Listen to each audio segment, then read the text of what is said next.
A personal branding statement is a phrase that communicates how you can help others. Also, it should be the answer when people ask you, what do you do? This is a question most people dread, yet it's a great opportunity to communicate your value proposition, and most people often fail to do so. Most people fail in these two ways, either saying something too generic or something too specific. In any of these cases, the action is taken from the perspective of the person speaking instead of done from the perspective of the person listening.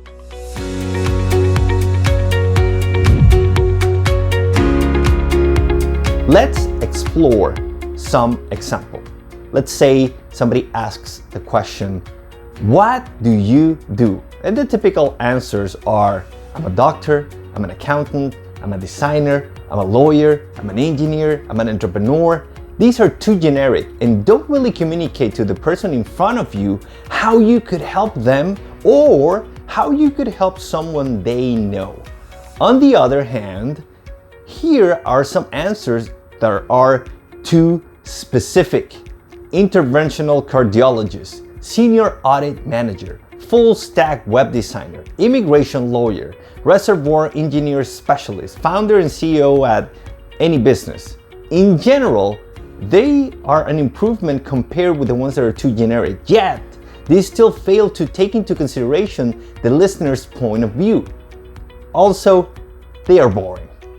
Here's another option. Let's say somebody asks a question, what do you do? And the answer is, you know how sometimes you're driving your car and the battery light comes on? Or maybe sometimes you're not even able to start your car at all because the battery is dead, right? In any of those situations, a mechanic can easily diagnose and fix a problem by changing the battery. Sometimes the same happens with humans. Ideally, we shouldn't wait until our heart stops working to fix any problems related to it. But that's where I come in. As a cardiologist, I help people by keeping their hearts pumping. Isn't that a better way to explain what you do than saying I'm a doctor or I'm an interventional cardiologist? The reason is that this last answer is shared with the listener in mind. The story has some examples that are relatable, easy to understand, and has no use of technical jargon. Once you have a story that works and gets people's attention, you can also work on longer and shorter versions. The short version of that, think about the copy that this doctor could use for their bio and social media profiles, could be something like, I keep hearts pumping. A longer version could be a story about how the doctor saved a patient who had a heart attack. And that could be used at conferences, speaking engagements, and many other places. And the same can be done for each of those examples we mentioned. Lawyers, designers, accountants, engineers, entrepreneurs, and other professionals should have short and long stories that they can share about how they create value for others. In this guide, in this video, we'll cover how you can put yourself in the shoes of your target audience, craft value proposition statements that resonate with your audience, and test and refine your statements to capture and maintain attention.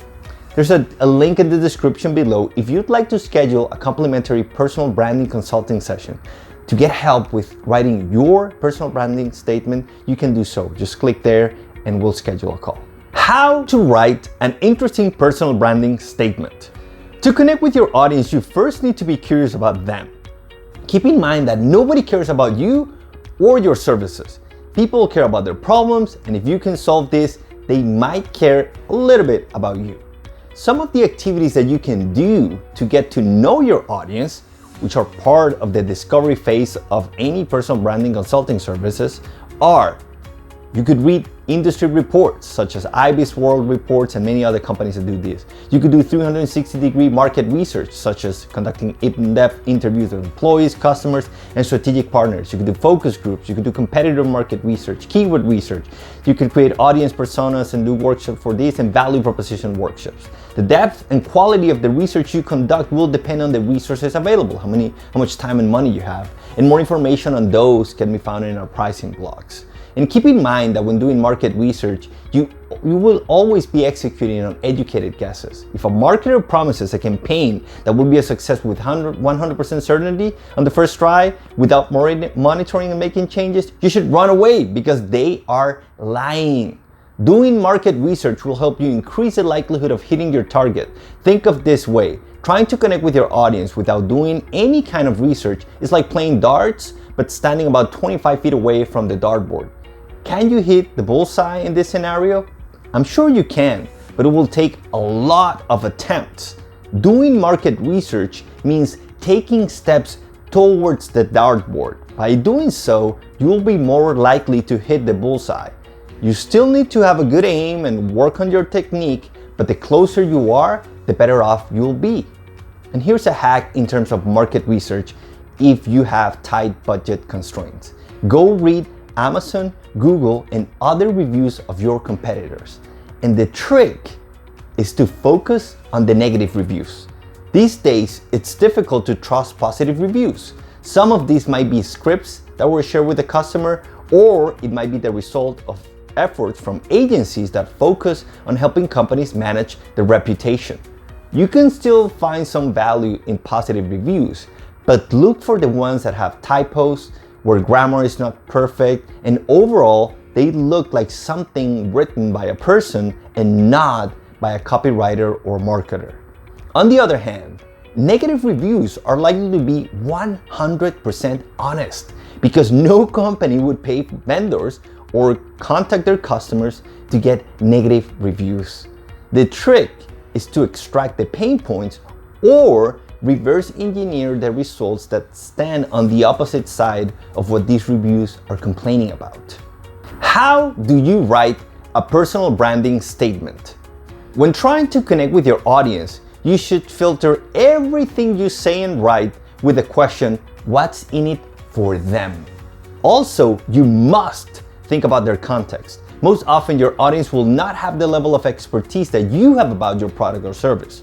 For this reason, keeping your message in its simplest form will be the key. This is where the explain like you're five mantra comes in.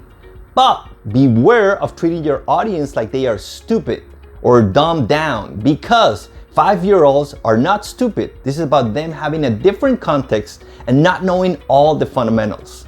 Going back to the example of the cardiologist, if the doctor tells you that dyspnea and edemas were a clear indication that congestive heart failure was about to happen, you will likely have no idea what that means. On the other hand, if the doctor says, usually, shortness of breath when you exert yourself or lie down and swelling in your legs, ankles, and feet are an indication that your heart might not be working properly, then you're more likely to understand.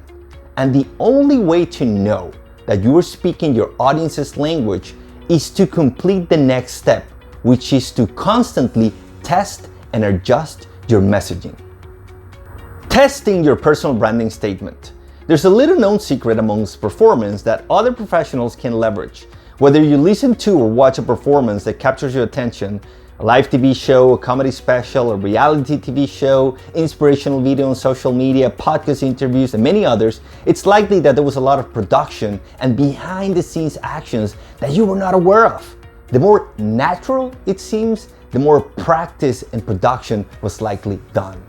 Comedians test their material for months and sometimes years before they use it in a comedy special or a show that is going to be recorded.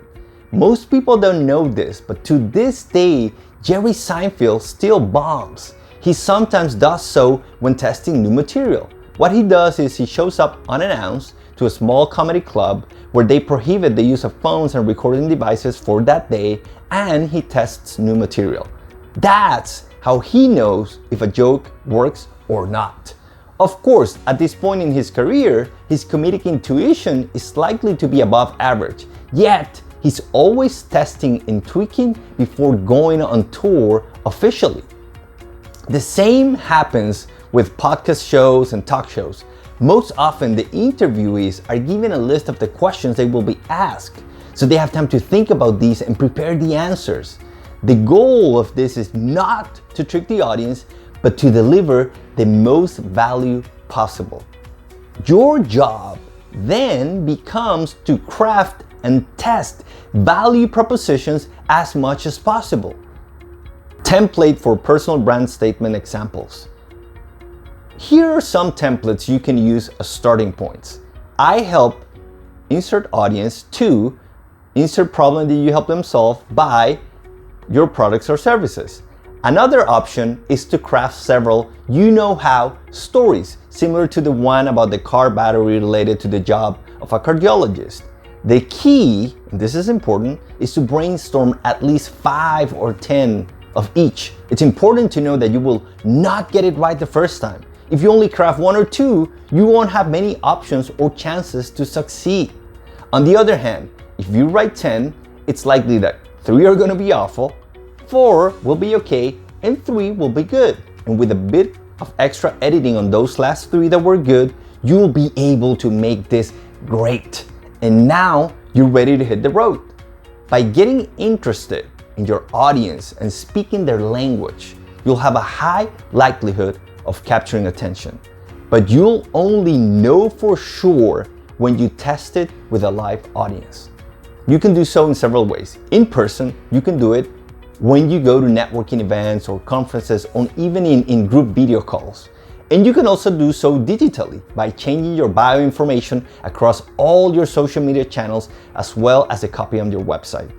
What makes a good personal branding statement? A good personal branding statement is one that captures attention. A great personal branding statement is one that captures attention and leads to action. The only way to know if you have a good or a great personal branding statement is to test it and pay attention to how people react to it. When you're in person, you'll be able to tell if people are connecting with your message by the reactions you get and the number of follow-up questions or conversations that are generated after you share your statement. In the digital world, you'll be able to do the same by checking your data. If people are engaging with your content in the form of likes and comments, if more people are visiting your profile and following you, and if you can ultimately lead them to your website and getting them to interact with several pages and maybe even have them share your email with you or contact you, it means you are on point with your message. You are moving them through your customer funnel with your message.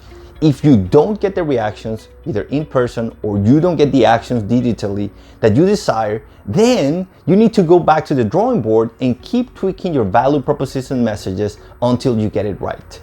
If you'd like help to write your personal branding statement, feel free to schedule a complimentary personal branding consulting session with us.